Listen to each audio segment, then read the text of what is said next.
So welcome to day 2 of the Charleston In Between for peer review challenges and opportunities. Today we're going to run from now 11 a.m. Eastern through around 2:30ish, and we will have a break for lunch in there. As a reminder, our hashtag today is CCIB23, and I have posted links to have shared on the slide. There are links to all of the associated Charleston Conference, Charleston Hub medias. As a reminder, if you are here with a group, so if you have a group membership, if you guys paid for a group registration, or if you have more than one person in a room watching with you, we'd love to know about that.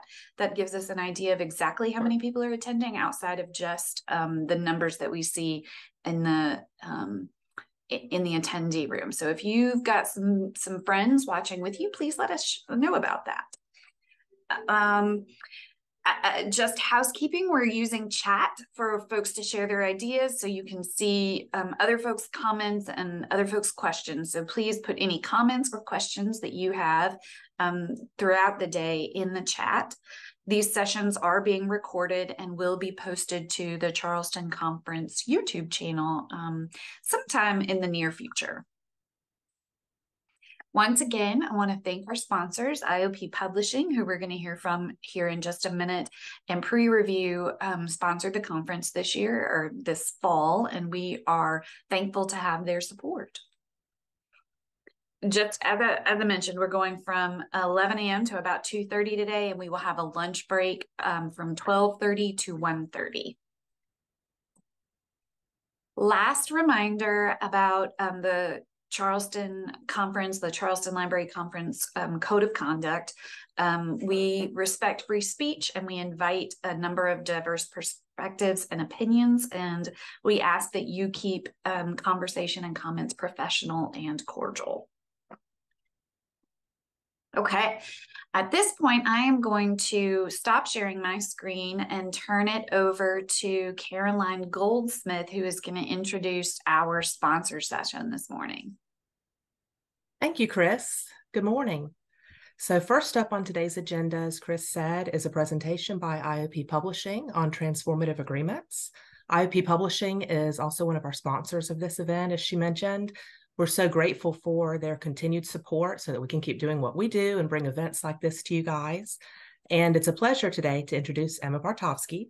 She's a Senior Transformative Agreement Success Manager for IOP Publishing, and we're so glad to have her here today. Thank you, Emma. Take it away. Oh, thank you very much, Caroline. And it's a pleasure for me to be here today. So thank you very much for the opportunity. So I'm just going to share my PowerPoint deck, if that's okay, and make sure that I get it into the right mode. So I'm just going to pop it into presenter view, and hopefully I'm only sharing the slides rather than my notes, because I don't imagine you'll want to see my notes today. So yes, thank you again for inviting me to your Charleston In Between conference. It's a real pleasure to speak to you today about something which we are really proud of, which is our transformative agreement offering, which we are, we're using to support our transition to open access, because we really obviously agree with the principles of open science, and we're using our transformative agreement program to really kind of accelerate our transition to being an open publisher. So I'm going to talk to you a little bit about how and why we're doing that today. So just for a little bit of background for those of you who don't know, we are a scientific publishing company, but we're actually a society publishing company. So we're wholly owned by the Institute of Physics, which is a world-leading scientific society. It's a member society based in London in the UK. And it's been promoting physics and supporting researchers since 1874. So we are very much embedded in the community we serve. We work really closely with researchers, librarians, and our publishing partners across the globe to bring a programme of peer-reviewed academic journals, also a conference series, a books programme, and an award-winning physics magazine called Physics World. So as I mentioned, the Institute itself is based in London, but the head office of IOP Publishing is in Bristol, and that's where I'm talking to you today from. So most of our staff are based here in Bristol, but we do also have offices around the world. We've got representation across Europe, the US, Japan, India, just to name a few. And all of our profits go into supporting the Institute in their charitable activities and outreach programs which support physics. So we're really proud to say that we supply more than 85% of the Institute's income in order to do those activities. And really that's the crux of partly why we are really embracing and dedicated to an open future. Because we're so community focused and society owned, we really do strongly believe that having universal access to research is the future, as you can see from our Chief Executive's Antonia Seymour's words there on that little quote. So we're really focused on encouraging a greater uptake of open access, and doing that through providing outstanding publishing services and trying to improve the discoverability and impact of research. So last year, we published just over 40% of our research open access. We also have strong credentials in open access, with our being the first publisher to have a purely open access physics journal, which was our New Journal of Physics, which we launched back in 1998 when open access was still sort of in its infancy. And as you can see from the quote there by Julian Wilson, who's our sales and marketing director here, we really are using transformative agreements as our kind of key way to accelerate our open access transition. We think they're progressive, inclusive, and an equitable way to do that. And so that's why I wanted to tell you a little bit about that program and how we're seeking transformative agreements at scale. So a little bit of history. We signed what we would consider to be our first transformative agreement back in 2014, which was in Europe. It actually was with the Austrian Academic Consortium. And for the next few years at least, Europe had really dominated the drive within the industry to become open access. Obviously, you'll all be familiar with Plan S as a kind of key requirement within that space. But obviously now there are a growing number of funding requirements and calls for research to be made open. And although obviously we had a large concentration of our agreements around Europe, we did actually expand our offering to North and South America and APAC in 2022. So we had a really busy year last year. All of those orange dots that you see on the map in North and Central and South America, all were agreements that we negotiated in 2022. And so we're really proud to have such good coverage. And on the right-hand side, you can see there a couple of logos from two of the consortia that we have agreements with, and then also I've listed the other consortia that we have agreements with across North America. So it's a really fantastic first year of being able to work with so many academic consortiums across the United States and North America to bring about this change. And as you can see at the bottom there, we now have a transformative agreement relationship with 900 institutions in 33 countries, but we're really looking to expand that further. And as I said, the program really did accelerate for North America in between 2022 and 2023.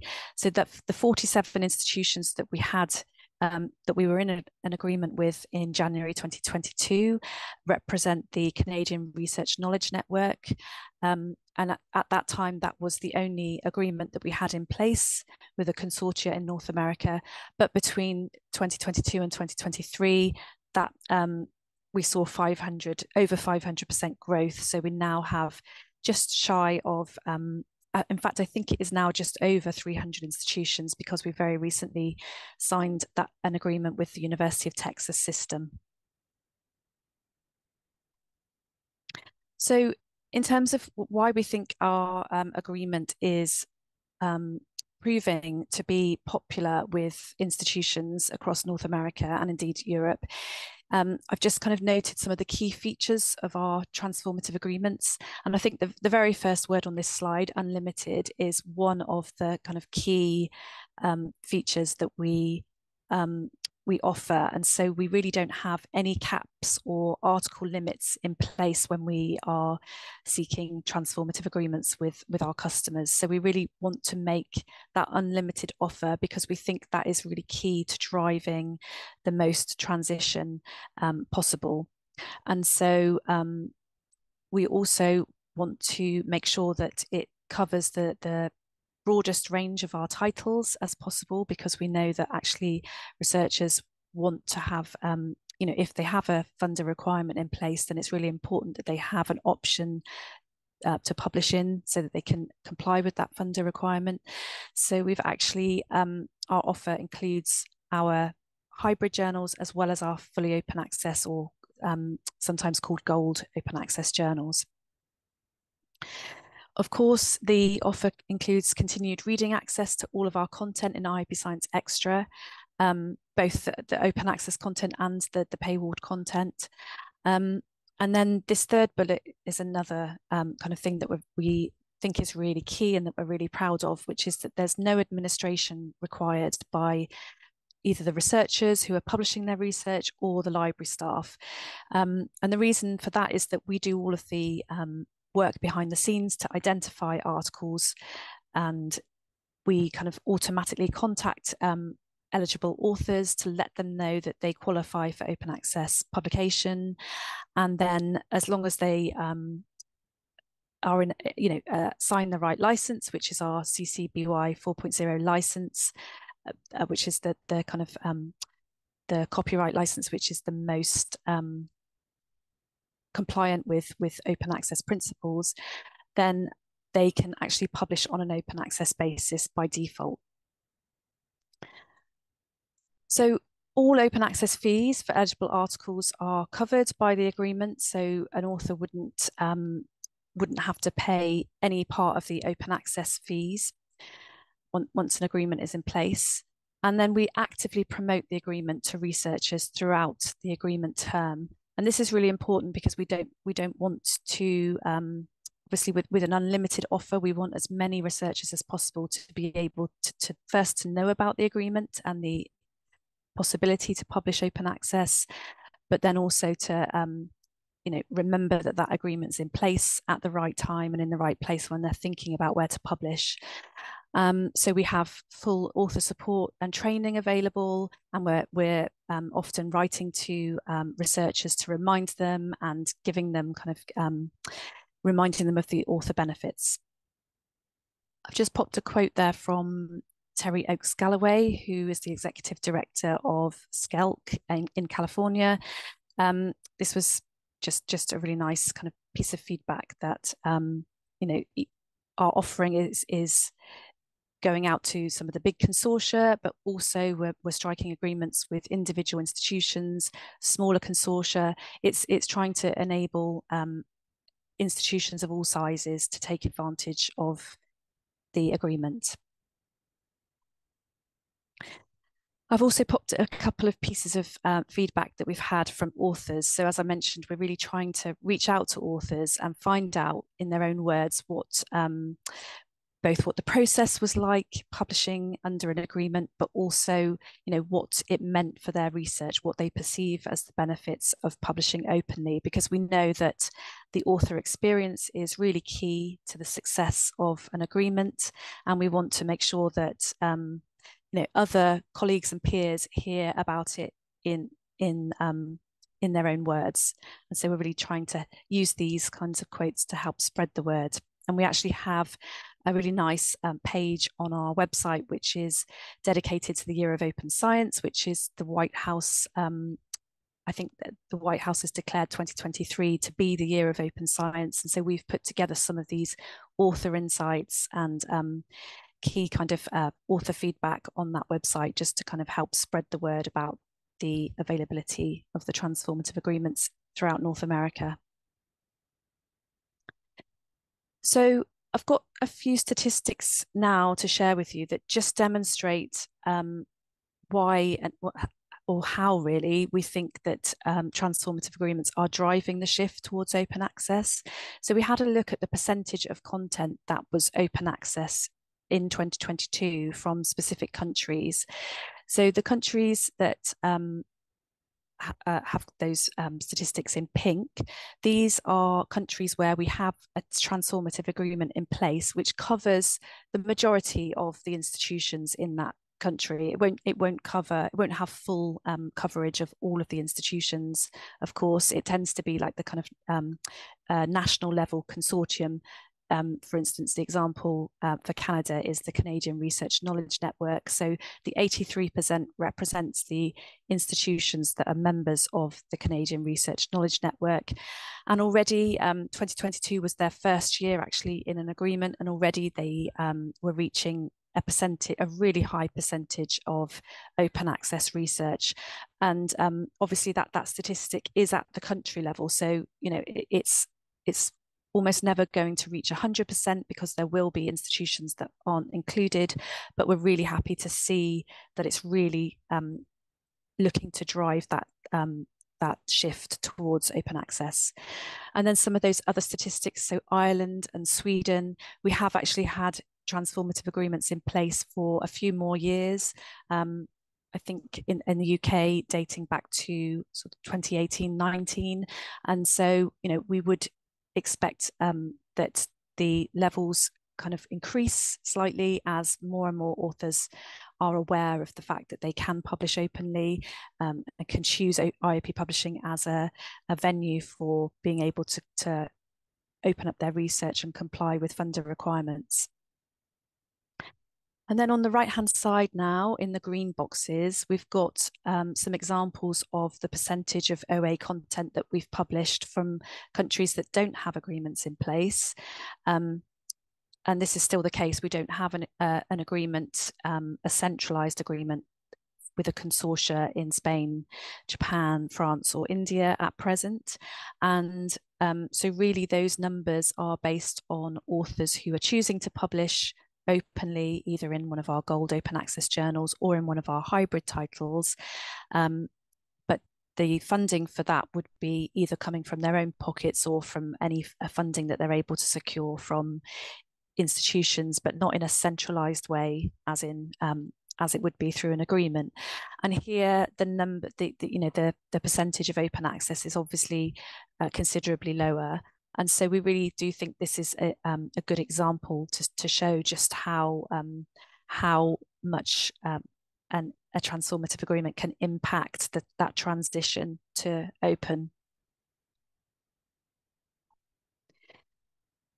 So, you know, in terms of the benefits that authors can see from opening up their research, I mean, in a lot of cases, these benefits are kind of implicit and implied by you know, and well known, but it's just worth repeating that what we see is a real increased exposure and impact in the physical sciences community. And we've done some research across our own sort of data, publishing data, which I'm going to share with you on the next slide, which just puts into perspective exactly how we see that growth in downloads and citations across our open access research compared to our closed research. Of course, as well, by publishing open access, an author is removing any barriers to anyone in the world being able to download and read their research. So naturally, you know, it can expand the equality of access to science. It also opens it up to people that may not be obvious first readers of the research, but certainly the public can immediately access any research that's published, and it can help with sort of connections across different aspects of the kind of scientific landscape. And then a really important one is the ability for an author to comply with what we see as an expanding sort of landscape of open access funder requirements. So I've just popped a couple of logos there at the bottom of the slide. You'll be fully aware of the Plan S requirements and the UK Research and Innovation, just as a couple of examples. And of course, the Office of Science and Technology memorandum that came out last year in the US. All of these, our transformative agreements offer a route for authors to comply with all of these funder mandates. And there hasn't been a funder mandate to date which our open access offering doesn't comply with. So it's a really necessary benefit for some researchers who are doing research that's been funded by a body that requires it to be made openly available once they've published. So I said I'd share with you the analysis that we did on our internal data about how much of a difference it made to research that was published openly compared to research that was published behind a paywall. So what we've seen is that research that's open has obviously much greater exposure, which can lead to article downloads of, on average, 80% higher than paywalled content, which is a striking benefit.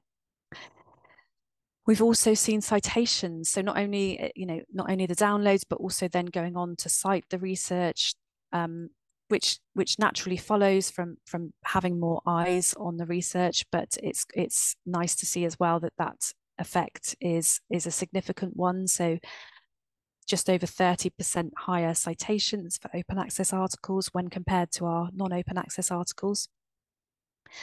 And the 27% statistic is relating to altmetric scores, which is a measurement of mentions across a number of different venues. So it tracks altmetric tracks mentions in global news outlets, patents, and social media, and a number of other sources as well, to kind of measure the amount that the research is being talked about in other venues. And what we've seen is that an altmetric score can be up to 27% higher or is on average 27% higher for our open access research. I already mentioned that we publish our open access research under a CC-BY 4.0 license, which is actually the most commonly used license for gold open access publishing, and it gives the author the credit for the research, the full credit, but also it gives others liberal reuse rights, so they can cite the research and use the research in their own findings. And we don't have any different processes for open access research, as you'd expect. So it means that authors who are publishing with us can benefit from the same high quality peer review and production services that we have across our entire portfolio. So, we're really committed to maintaining high value and trustworthy reader and author services.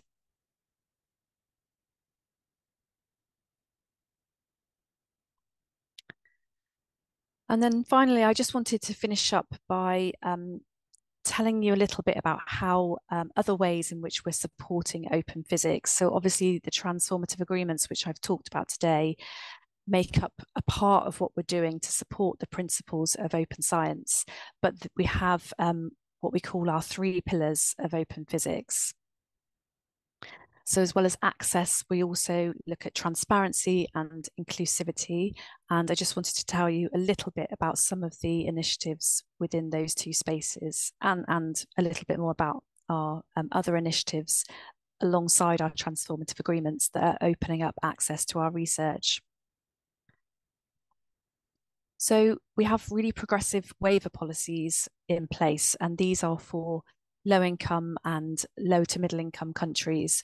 So an author who's based in a low-income country would have a 100% waiver for the article publication charge, and an author from a middle-income country would benefit from a 50% waiver, so they would only pay half of the article publication charge. And that's something that we rolled out a number of years ago, and we see hundreds of authors taking up that waiver every year. In terms of transparency, we have a data policy which facilitates the reproducibility of research, and that's available on our website. And we've also have made transparent peer review a sort of commitment that we are running across our journal portfolio. So transparent peer review is where we publish on the article pages, we publish the research assessment process, so people can see how the research was reviewed, the comments of the reviewer, the comments of the author. So that just brings about a greater transparency in the process, and means that it's the reviewer and the author are aware up front that they are going to have their comments viewed. So it helps to make the whole process more transparent. And then in terms of inclusivity, we are proud of the fact that we have now rolled out double anonymous peer review across our entire portfolio. So this is where the reviewer and the author both have their identities concealed from one another, which has proved to have the ability at the result, I should say, of reducing bias with respect to gender, race, country of origin, or affiliation, and lead to a more equitable system. So we are already seeing the results from the double anonymous peer review in terms of publishing more research from underrepresented groups in the scholarly publishing landscape. We also launched our peer review excellence hub, and this was designed to widen the participation in the review process itself, to widen the net in terms of who is taking part in the review process, and to really upskill reviewers from across the globe, again, particularly in areas where we knew that we had underrepresentation, so to really try and tackle that underrepresentation. And I've popped a link there to our Open Physics Hub, where we are collecting all of our kind of initiatives in under these three pillars of open physics. And we also have that a link to that page, which I mentioned, where we're celebrating the Year of Open Science through the author insights from our transformative agreements. So that brings me to the end of my presentation. So I'm going to stop sharing my slides and hope that that was useful and interesting to you. And yeah, that brings me to the end. Thank you. Thank you so much, Emma. Does anyone have questions for Emma? We can ask them in the chat.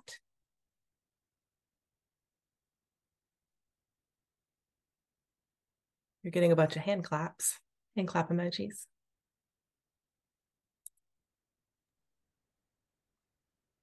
One more call for questions, and we'll turn things back over to Chris.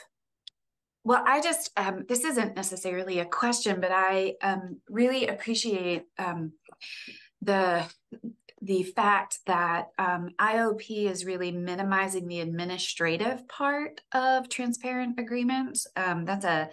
For smaller institutions, the administration and trying to figure out who is publishing who is eligible to publish open access, or who might be publishing, is a real challenge. And so the fact that IOP is trying to reduce that administrative load helps. And actually, there's a comment now that I've mentioned this. Ann Stone has asked how exactly does IOP minimize the administration? Would you mind speaking a little bit to that, Emma? Absolutely. Yeah. Thank you, Chris. And thanks for the question. So effectively, we don't send any kind of validation requests to the librarian. So we're not expecting a kind of day-to-day administrative task or a two-way sort of conversation between us as the publisher and you as the library. We are using what we know, what the authors provided us with in terms of their affiliation at submission, to publish open access by default, and then we're kind of obviously providing reporting to librarians, but we're not doing that kind of, you know, every time an article might be eligible, asking the library to validate it. So we're kind of minimizing that administration up front.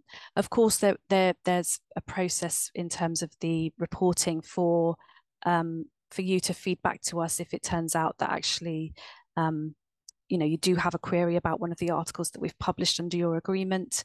But what we've found is that librarians really appreciate the fact that they're not, you know, constantly having the kind of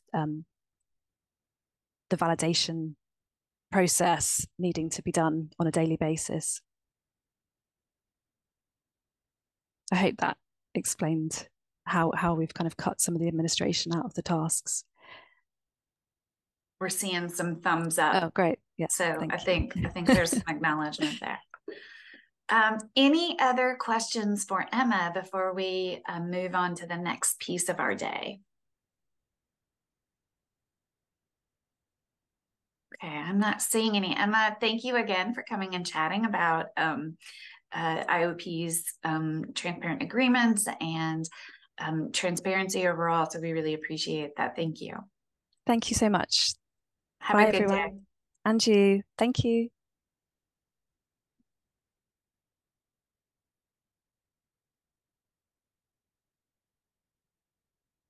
Okay, so next up we have a panel on open peer review.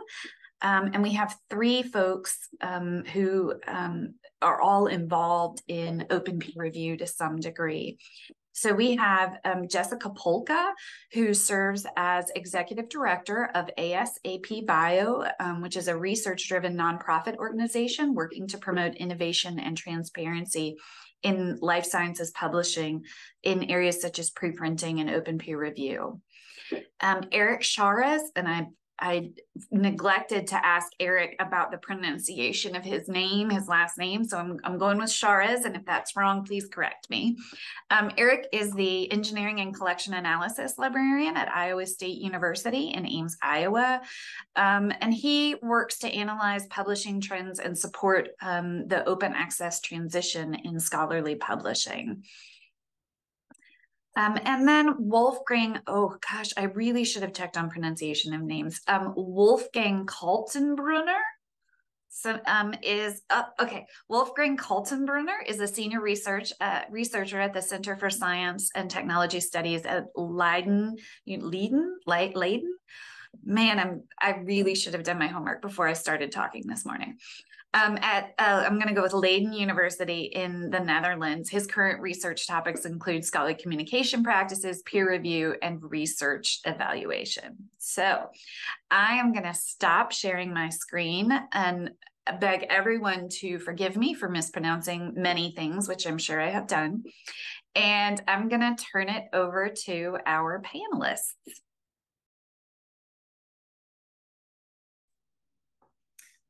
Thank you so much, Chris. I'm assuming you'd like me to get started first. Is that right? Or I don't remember if we talked about an order. I'm welcome to whatever order you guys want to go in. So if you feel like there's a natural order, but I think we are prepared for you to start. Okay, I'll just go ahead unless there's any. Okay. So Wolfgang will probably go last. Eric, would you like to go first? Okay, all right, here I go. All right, thanks everybody. Thank you so much for that introduction. My name is Jessica. I'm very happy to be here to chat today about, in this topic of peer review, specifically, how is preprinting actually changing and promoting new thinking about peer review? So let me go ahead and share my screen. I'm going to see if I can just share this window here. Okay, so I am very happy to share with you, I think maybe the primary benefit of preprints, in my opinion, which is not only that they accelerate how research can be communicated, that is, they enable research findings to be released into the public view, maybe months or perhaps even years before the final journal article is released. But they also, throughout that time, open up this completely new space for collaboration, communication, discussion, and feedback. That previously was really limited to people going to conferences, talking to close colleagues, et cetera. And I think that this potential for new connections, new collaborations is one of the reasons that preprints have grown over the past few years to over 500,000 total life sciences preprints across many different servers. That is supported by changes in funder policies and also institutional infrastructure that acknowledges and recognizes preprinting. So let's talk a little bit more about this. How exactly do preprints promote conversations? Well, I think it's important that some of the servers in the life sciences, certainly others like ResearchWare do this as well, but I would say that bioRxiv probably does the best and most inclusive job of not only supporting commenting, but also linking out to other forms of review and community discussion. This will probably be very small on your screen, but they have this little kind of list of icons here, which pops out a sidebar. So not only do they use discuss for commenting, they also have this feature called transparent review and preprints. They link out to community reviews. They acknowledge automated feedback processes that for example, identify, potential services from ScreenIt where there may be opportunities for linking to data, et cetera, blogs and tweets. And, I think that the kind of most powerful edge case I can think of for why it's important to have this type of commentary is that public feedback is kind of a necessary tool to prevent misinformation or to help manage and integrate feedback and opinions about science. So for example, early in the COVID-19 pandemic, a preprint appeared suggesting that there might be similarity between the SARS-CoV-2 spike protein and HIV. And while at first glance, I think this paper, there's a much to digest here. Researchers within 24 hours or 48 hours had actually left dozens of kind of critical comments on the paper to point out how it should be interpreted. And the authors actually decided to withdraw the paper over the weekend. So this thing was posted on Friday, and then by on Sunday, the authors actually withdrew their paper from bioRxiv. So here's an example of how one of the features of preprints is there's very few screening or gatekeeping, you might say, efforts. But that still means that you can expose that paper to the public and get this really robust sort of open type of peer review. But in reality, the vast majority of preprints, I think, are not so controversial. They are can nevertheless really benefit from kind of online commentary. So for example, this anecdote from Dan Quintana, which I really love, he posted his preprint to this Facebook discussion group where someone who was involved gave him a lot of critical feedback. He reached out, Dan Quintana reached out, and the two of them actually went on to become co-authors and revise the paper. So I've now told you about people using the native commenting feature and also social media to have conversations about preprints. But in reality, there's a really rich preprint feedback ecosystem that provides a whole space to experiment with different forms of peer review, ranging from the minimalist or free form, like for example, Plot It, which is literally just a button that you log into with your ORCID ID and click whether you think the findings are robust or interesting, all the way over to things like eLife's process, Peer Community In, Review Commons, Biophysics Collab, which are essentially like a journal organized peer review, except that the reports are posted openly on a preprint. And in between, lots of other things, like for example, Pre-Review, one of the sponsors of today's events, offers different levels of anonymity and pseudonyms for early career researchers to help ECRs get involved in reviewing and commenting. So there's also new tools to help organize and identify all of this preprint feedback, which is growing. So as part of a meeting that we organized or co-organized last year, we looked at all of the preprint reviews that are now appearing on Society. And as you can see, there's definitely a very small fraction of preprints that have these reviews, but that number is growing. And I think that this form of review is going to create a platform for open sharing of research and open discussion of research in the future. All right, I want to thank my colleagues at ASAP Bio. I'm looking forward to the rest of the conversation. Great, thank you. I'm going to share my screen now. Over here. So hello, everyone. Thank you.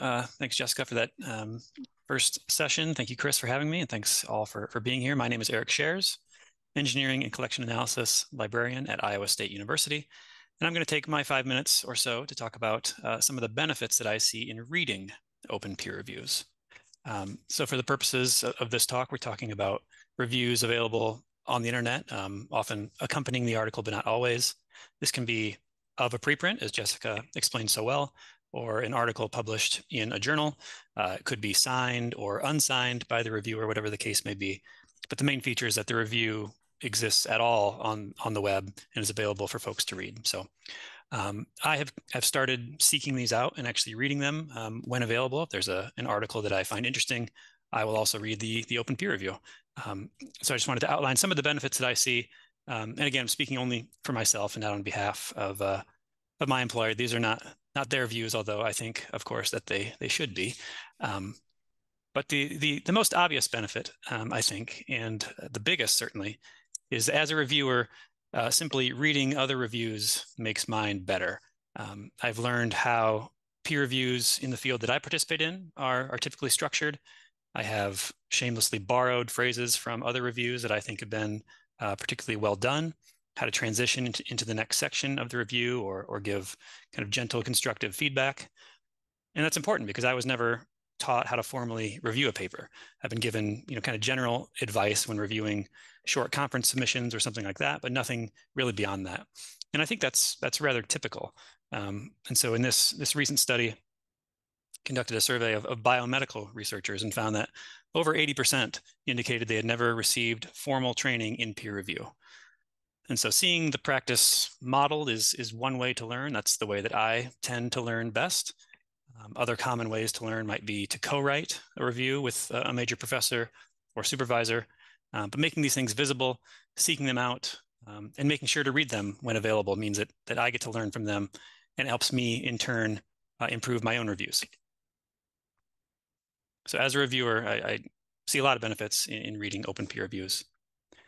As an author, I get to see other people get feedback. When I see only the final finished published journal article, I tend to forget that these things are not immediately born perfect, right? Other people have first drafts or first submissions that need to be improved. So seeing other folks get feedback normalizes that for me and helps me remember that others need help too. I'd like to see examples of maybe how to handle a reviewer too, or someone who offers something that maybe the author didn't agree with.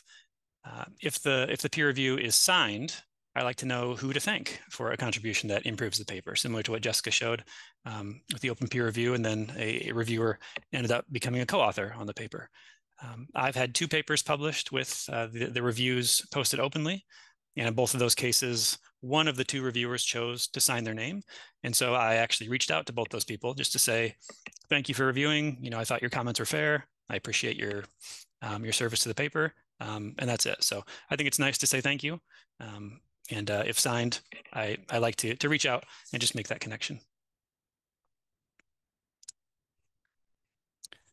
As a potential contributor to a journal, I like to see, how does the editor operate? How does the editor synthesize the reviewer comments, read what the editor says, and find out really, is this a place that I might like to submit a future article of mine? What are the degrees of decision that the editor goes through? Is it just major revision, minor revision acceptance, or are there some other kind of nuances to the stages?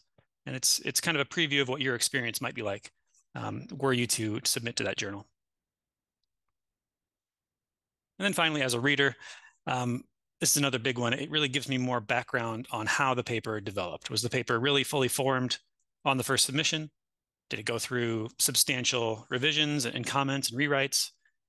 What questions are there that remain unanswered? Did the author disagree with the reviewer or try to address a concern, partially, or did they kind of leave something off?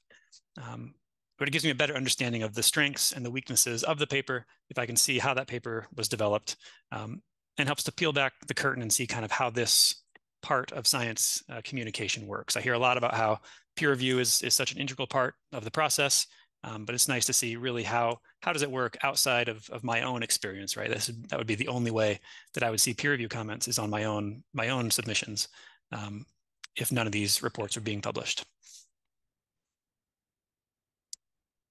And so overall, I think, making reviewing more visible, more valuable, and more available, certainly I have found benefits in all these kind of facets of my professional life. And I intend to continue seeking them out, reading them when available, and contributing my own reviews openly so that others might read them as well. And so I did have just a short kind of blog post on our internal PubPub page. If you're interested in reading a little bit more about some of these bullet points, I go into more details there. Thank you.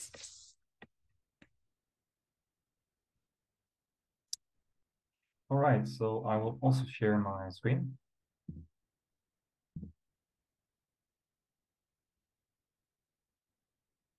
And start the presentation, hopefully. All right, okay, so first of all, thanks for the invitation. Thanks everyone for attending, and thanks to my co-panelists. I want to use my 5 minutes to briefly contextualize open peer review and to maybe stimulate discussion to what extent open peer review is compatible with other kinds of initiatives to reform peer review, and also what the limits of compatibility with such other initiatives might be.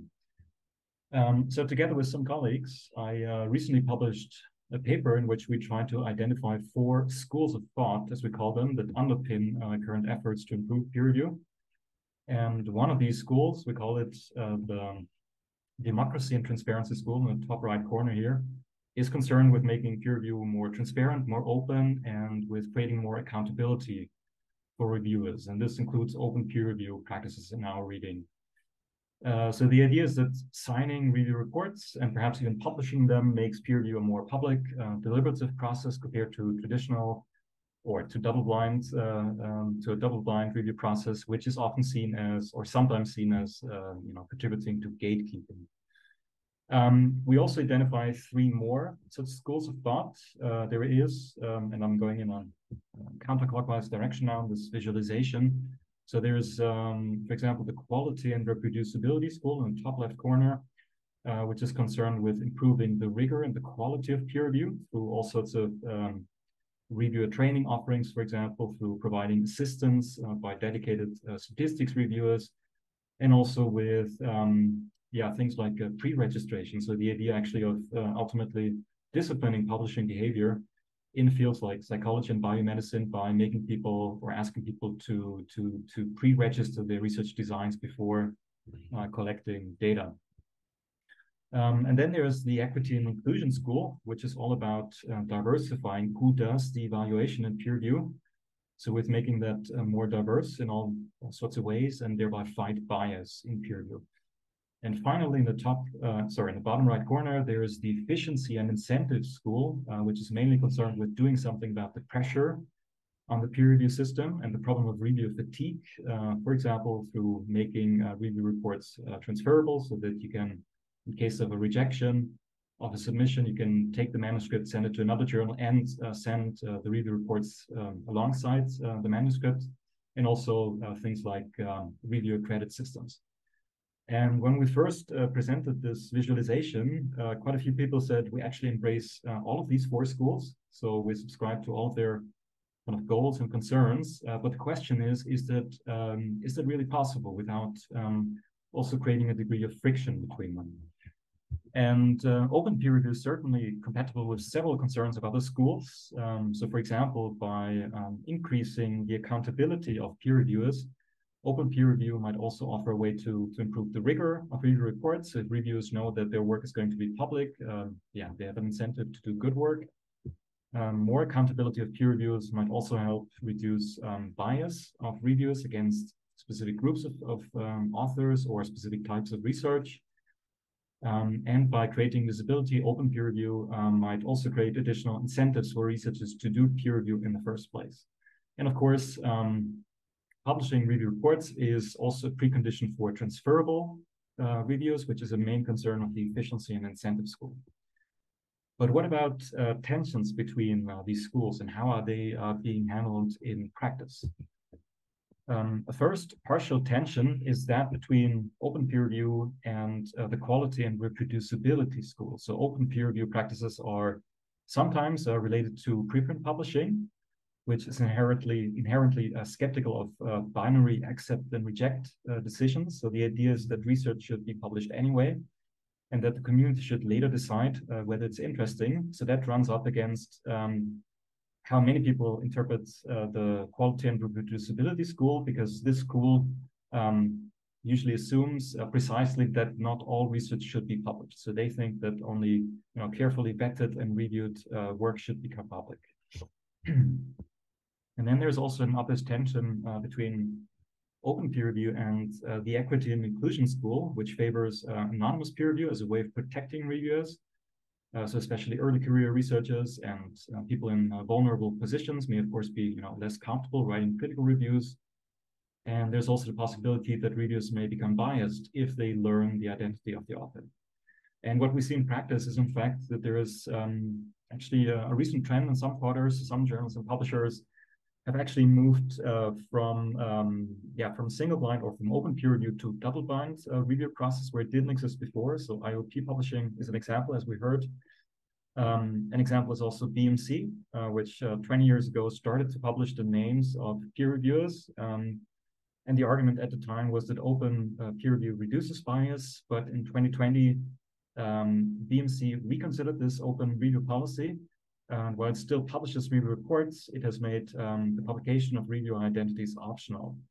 And here it's important, of course, to point out, again, that the double anonymous peer review is incompatible with preprint review.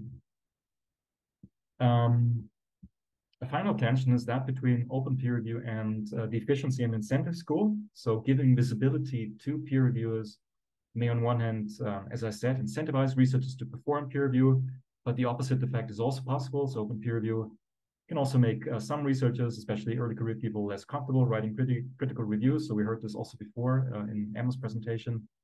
And in the case of BMJ, so they actually did some research on this. They found that revealing review identities overall has a negative effect on the willingness of researchers to review manuscripts, at least in the case of their particular journals.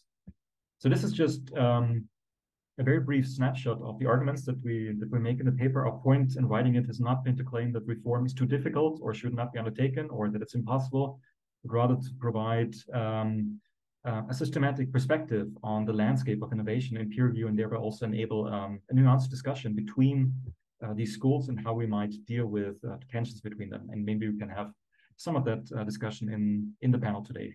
Thank you.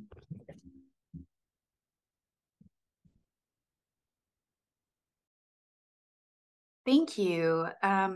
We structured this, and I should have indicated this at the beginning. So we structured this panel so that Jessica, Eric, and Wolfgang would each talk briefly to leave us lots of time for discussion. So you are all invited to kind of chime in and participate. I will, and there's a couple of questions in the chat that I'm going to go ahead and voice. So I think this is to Jessica. Anne asked, has CSH reported on the percentage of preprints with comments or the media numbers? So are we seeing numbers on the preprints and the kinds of comments and what response rates are? Yeah, great question, Anne. So Cold Spring Harbor, I think has previously said that toward the beginning of bioRxive's existence, the rate of commenting was a bit closer to 10% of the preprints receiving comments. And now I think it's actually lower. I think it's more like 5%. But of course, we have like orders of magnitude more preprints being posted. I think that there's a lot of commentary that happens outside of the formal discussion section on the preprint server. Like, for example, I don't know exactly what the number is of tweets about preprints like over time, but certainly with the pandemic, I think that perhaps we're now seeing more discussion of preprints than were in the past. But I think those preprints that actually get a kind of comment directly on the preprint site are really in the minority.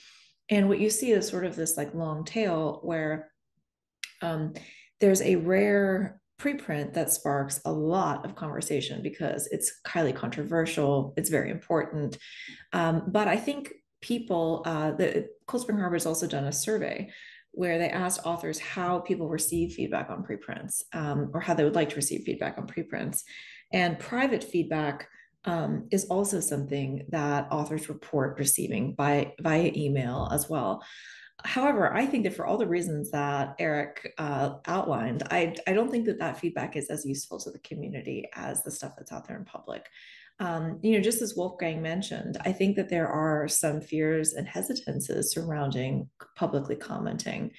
Culturally, there's it's very, I don't think that in biomedicine we necessarily have this culture of like unsolicited commenting, but I think that's really changing. And one area that it's changing kind of dramatically is with journal clubs. So I think now it's becoming more of a thing to have your journal club, instead of regurgitating stuff that's already been published and and figuring out why it shouldn't have been published, to take a preprint and write up some constructive comments and then either send it to the author or post it publicly online as a way to actually improve the paper that's still in the progress of the process of being written. So I'm very optimistic about some of these new models of engaging people and commenting that feels a little bit less intimidating than just leaving a comment on a blank page. I would add on to that if I could. So I think I remember reading Wolfgang's paper as a preprint, and I sent some comments just on Twitter though at the time, right? And so those comments are now kind of lost in the void. I didn't formalize them and make them an open peer review.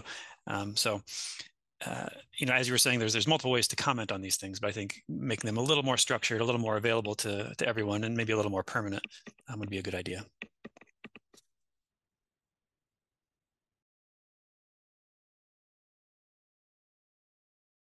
Need to unmute myself. Okay, so another question, again from Anne. So considering the example Jessica gave of the collaboration outcome of preprint comments actually turning into a co-authorship, are there ethical considerations for authors to incorporate preprint contributions with acknowledgements at least? I'll comment on this briefly because I love this question. This is I think that probably most authors would react with the same standards that they might if someone approached them at a conference and gave them a really great idea. I don't know that there's necessarily like a codified requirement, like for example, our journals prompting people to, acknowledge anyone who gave them any important advice in the acknowledgement section. Like, I think that that's maybe a role for journals or people who are providing peer review or providing those type of services. And then I would ask the question, well, what about those other comments from peer reviewers who are often anonymous and who often really fundamentally change a paper, or fundamentally extend a paper, I should say. How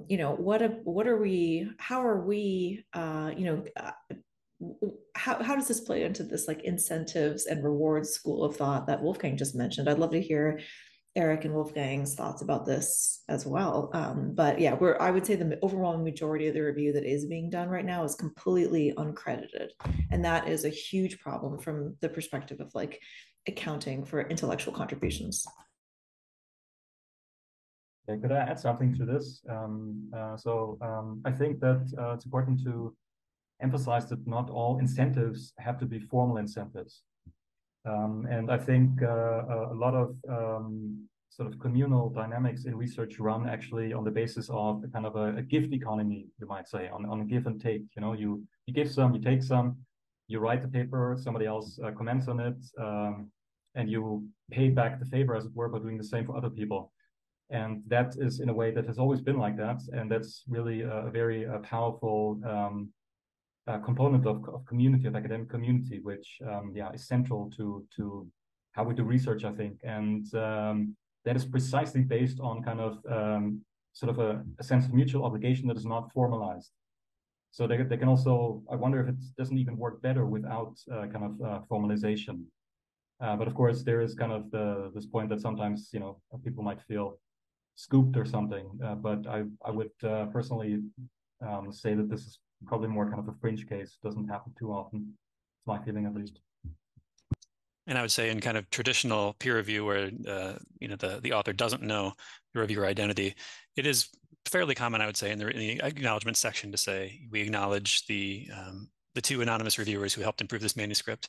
Now, in the case where you actually know the identity, maybe it does make it possible to acknowledge someone by name. I don't know if they would always rise to the level of a co-author. I suppose it depends on the amount and the rigor and the usefulness of their comments. But I think it has been a practice to acknowledge the reviews. But now that you again have a name, and that's what I kind of tried to do with reaching out to my two folks and just give a short, you know, I wanted to do it after the review was over, the whole process was complete. Just say, thank you, I thought you did a nice job, and that was it. So, yeah. I've definitely, just to interject here, I've definitely been in the position where I had a review done and it was double blind. So they didn't know me and I didn't know them. And I really wished, I think it was reviewer number 2, the infamous reviewer number 2 gave me some really useful comments.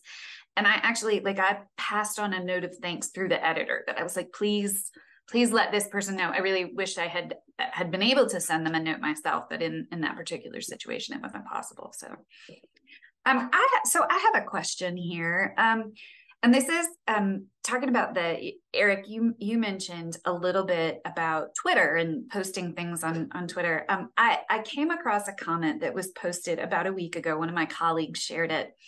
And I'm going to read it to you and see and kind of get your thoughts because we've been talking a little bit about preprint servers and the role of preprints in open peer review. So this quote, and I fully recognize I'm not going to tell you who wrote it because I don't want this to come back to haunt them, but it says, "Archive is a cancer that promotes the dissemination of junk science in a format that is indistinguishable from real publications and promotes the hectic, can't keep up, anything older than 6 months is irrelevant culture." So I fully acknowledge this person probably has had an experience, but I wonder if you could talk about how preprints have contributed and how preprint servers like Archive or BioArchive have contributed to the speed of culture and the pros and cons of that.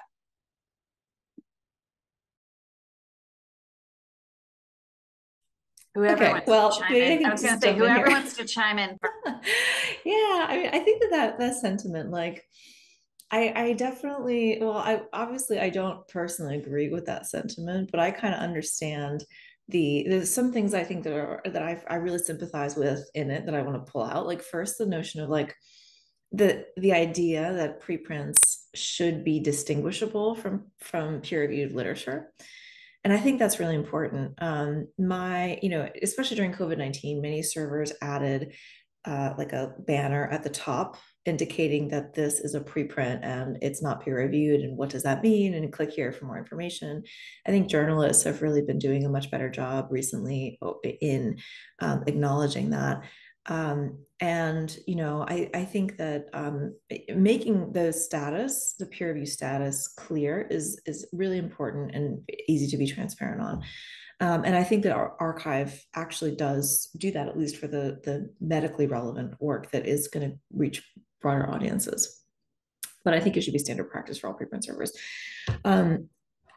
second, I think that there's a little bit of a danger here in thinking that just because something is peer reviewed or passes through peer review, that it is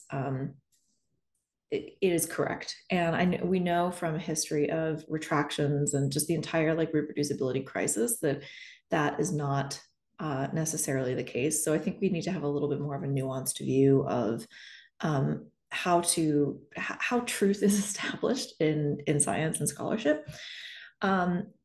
And let's see what else. I mean, I think that the kind of concept of like volume and information overload and not being able to keep up, complete sympathies with this. I mean, I think that there's this wonderful book by an author whose name escapes me now, called Too Much to Know. Like this process of just that there's too much information out there, and that's actually been the case for a very long time. And we've developed technologies like the index in a book, like a search engine, to help us identify what we need to find and what we need to know. And now I think we really need to have different forms of curation to deal with this massive information. Like we have journals, the number of journals is proliferating, like looking at the impact factor of the journal, is a way to kind of manage that information, but I don't think it's a very good one. I think we need better ways of establishing reputation and trust. And that is a sort of technology or a way of managing information that I think needs to develop over time. All right, I see Wolfgang's hanged up. I'm going to stop on my monologue now. I'm really curious to hear what both he and Eric have to say. Yeah, I would maybe argue that you can actually also turn this argument around, this criticism. I mean, so I'm in the field of science and technology studies, and in terms of publishing, my field is rather traditional. So there's very little preprinting. We are very journal-centric and to some extent book-centric. And I'm also a managing editor of one of the most visible journals in my field. So I get a lot of manuscripts to kind of screen and handle. And my feeling is that a lot of these submissions are based on a kind of an unhealthy kind of codependence between authors and reviewers, in the sense that many first submissions are visibly kind of written to sort of kind of clear some kind of basic bar. So they want to simply see, can I make it to the next round? And they already kind of count on reviewer input.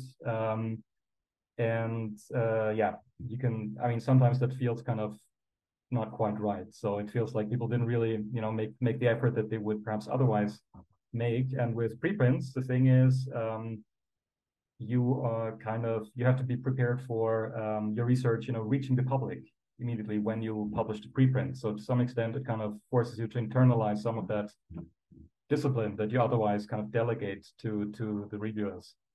But this is, of course, something that's very difficult to kind of study empirically, but I would be very much interested personally in what happens in a field when you introduce a preprint. So to what extent does it really change authorship conventions in a quite profound way, potentially? I found it interesting in that comment that Chris read, that the speaker was talking about archives specifically, because that's one of the servers that where you can't comment, right? There is no feature where you can leave a comment directly on the landing page. So our archive, I think it certainly does speed up things. So I get the automated alerts for one of the subcategories, and every morning there's 1 to 4 new submissions, and that's just for one of those categories. So it does go faster, but yeah, I agree with Jessica. I don't know if I would go quite as far as the speaker. I truly felt, I hesitated almost to read that and share it, but I truly feel it like perhaps somebody was venting some feelings about that were maybe unrelated or tangentially related. So I'm not gonna hold that against them. So Anne had a comment and said that to support Wolfgang's point about the gift economy, she did a large market research survey of authors across disciplines and found that people aim to do as many peer reviews as they are likely to publish over a year, so that folks are kind of saying, okay, well, if I'm going to publish 2 things, I need to make sure I peer review things, that there does seem to be some parity in contributions. Connor asked, could it be said that a more solid turn towards open peer review could help curb the impacts of the reproducibility crisis due to the increased rigor and amount of reviewers?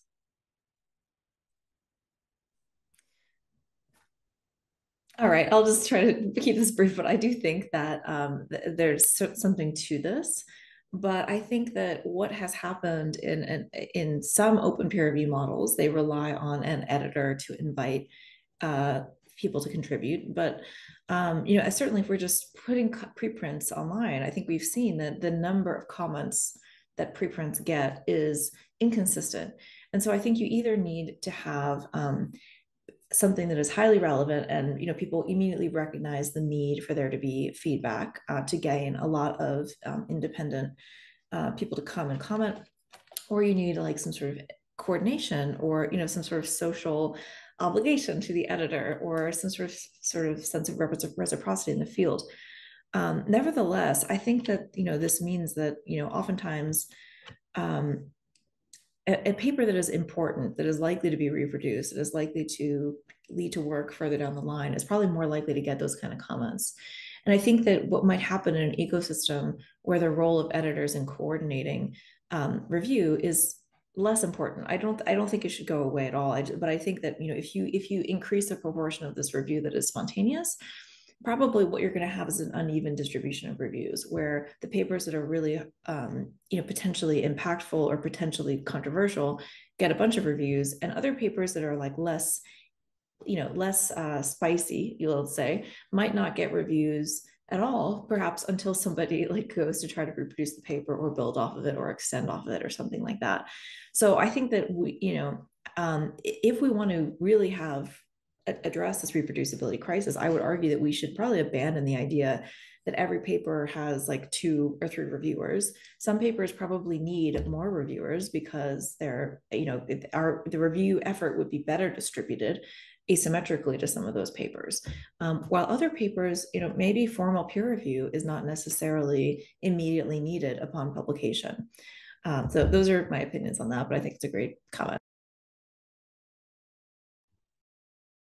I would maybe add to that this problem of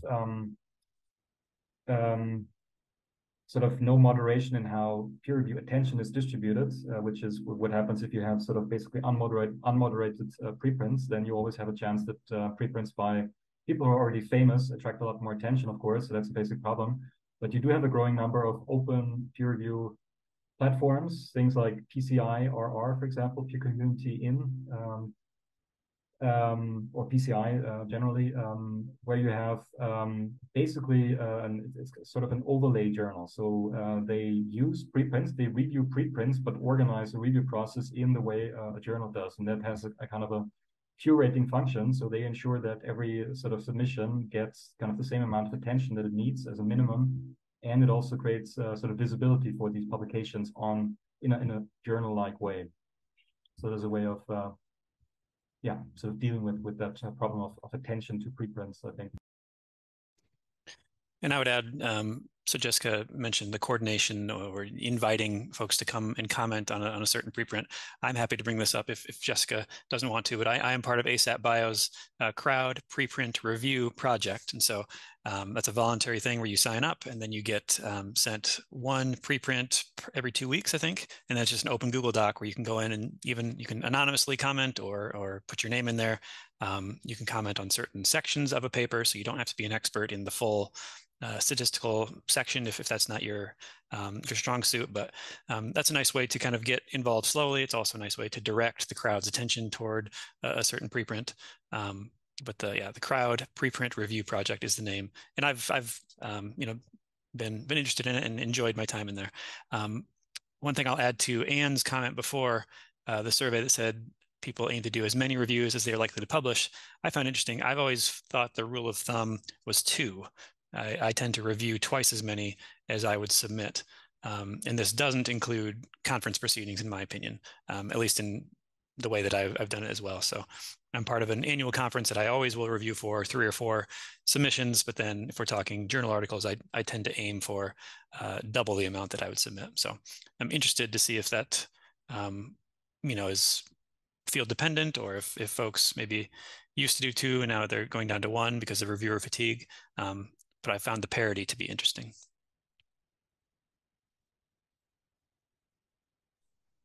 And maybe if I could just build on that as well. In biomedicine, people submit to, on average, I think something like 1.5 journals before their work is actually published. And so depending on what happens to those reviews, it's not just that a single paper may require 2 or 3 reviewers. Actually, a single paper might actually require 2 full sets of reviewers. So, I think that something, if we really wanted to create a parity in the reviews that we're sending out versus the ones that we're receiving, and account for co-author position and so forth, I think we probably need something even more, even higher than what Eric has mentioned.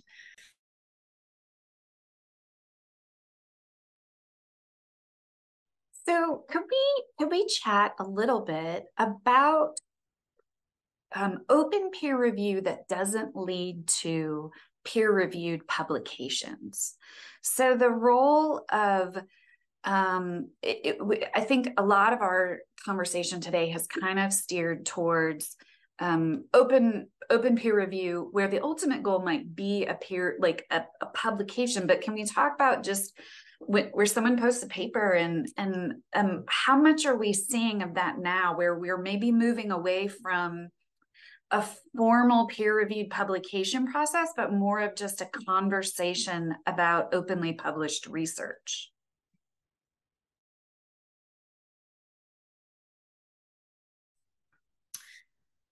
I think that from our experience, so maybe I can just tell a little story about ASAP Bio's involvement in this directly with a project called Review Commons, which is a service that we launched, I believe, in 2018 with EMBO. And EMBO operates this. It's basically a peer review service where authors receive journal independent peer review, and the reviewers evaluate the paper without any particular journal in mind.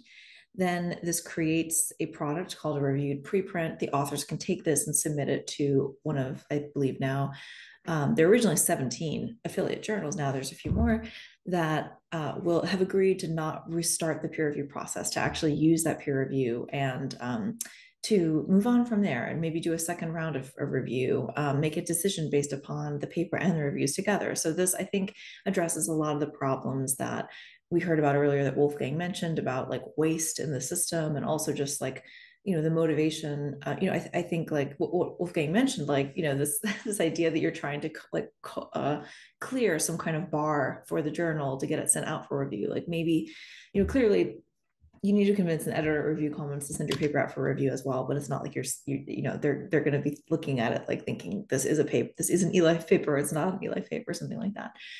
So in our original kind of conception around Review Commons, which in 2018, there was we did a little bit of like conversations with researchers. And generally, I think that researchers are motivated by what is going to give them credit academically. So they need to publish in a journal. I think many researchers feel they need to publish in a recognized journal, or at least at the time, right, in order to get credit. And so for them, it was very important that Review Commons integrated with journals and supported this whole workflow of publishing. I think that as the system is evolving, we now see statements from Plan S, which basically says a peer-reviewed article by some sort of structured peer review process counts the same as an article, as a journal article. EMBO has released a policy saying that while they previously required a published journal article for their postdoc fellowships, you can now use a refereed preprint, produced by, like, for example, I assume eLife or Review Commons or PCI that we just heard about. So I think that like the recognition is slowly changing, and we actually held a meeting to try to promote some more of this last year. But I think that there one kind of sticking point with this whole system is that what happens in a journal is that there is like a concrete impetus for people to update their work based upon the feedback of the reviewer, and there's like a condensation of the entire process. What I'd argue is an unhelpful and oversimplified condensation of the entire process into a binary accept reject decision. But nevertheless, that condensation gives readers this feeling, assurance that the work is like somehow solid. So I think that when a journal performs that, but also publishes the peer reviews, readers get a lot more information about what's actually happening.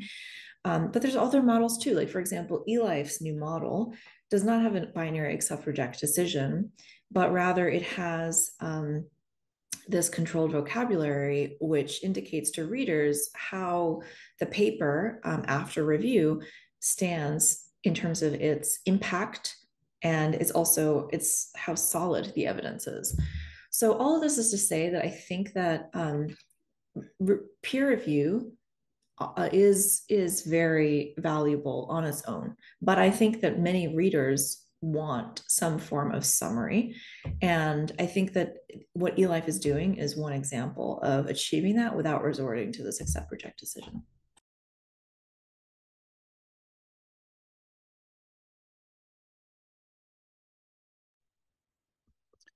I was trying to find, I'd seen a graduate student present, maybe it was at Charleston last year, and I wasn't able to find it in my quick background search. But it was basically a post about how they will only post preprints and they don't plan to submit to journals, right? And they had a really great turn of phrase. And it's not an official quote, but they said, even the term preprint implies it's before something, right? It's pre, well, now what? And they were kind of taking a stand that say, well, this is all it's going to be. It is going to live here. People are free to comment on it and review it, and it's part of the conversation, but it's not going to go on to maybe a more traditional journal article. And I thought that was really interesting. I'd never considered the pre does imply, yeah, I'm not going to click it right now, but I bet you have it here. This was it. If that's the only thing they had planned, that was kind of a radical departure for maybe their research group. One of the biggest ones that I've run across is, I think, OpenAlex, the free database of scholarly metadata.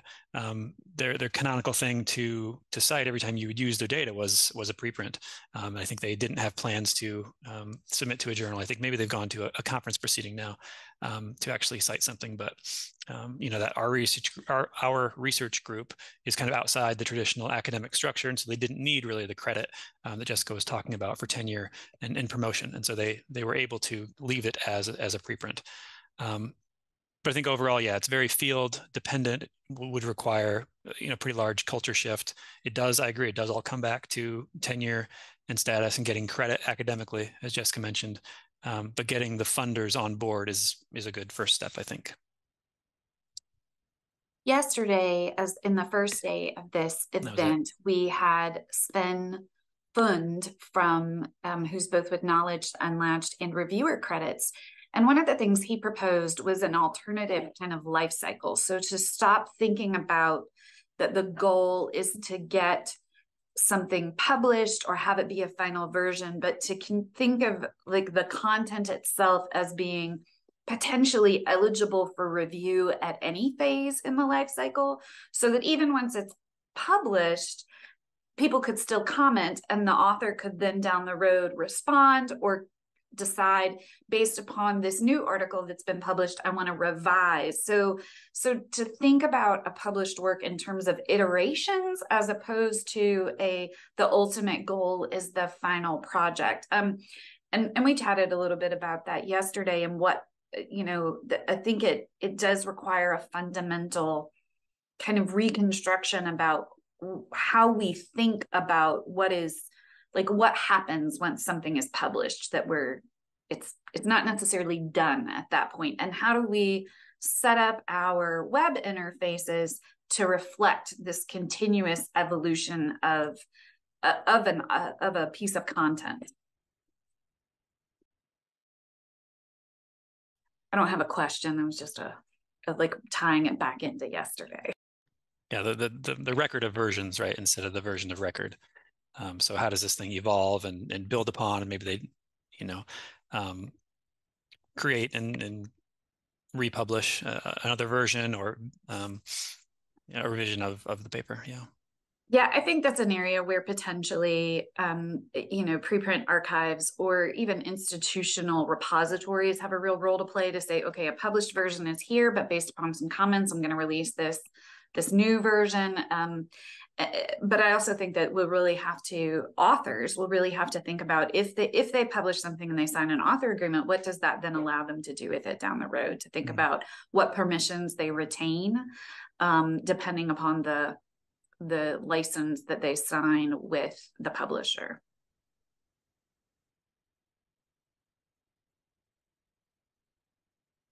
All right, well, we are approaching our 11, I'm in Central Time, so I keep looking at my clock. We're approaching our end time, almost 11:30 Central, 12:30 Eastern, some very different time wherever Wolfgang is joining us from.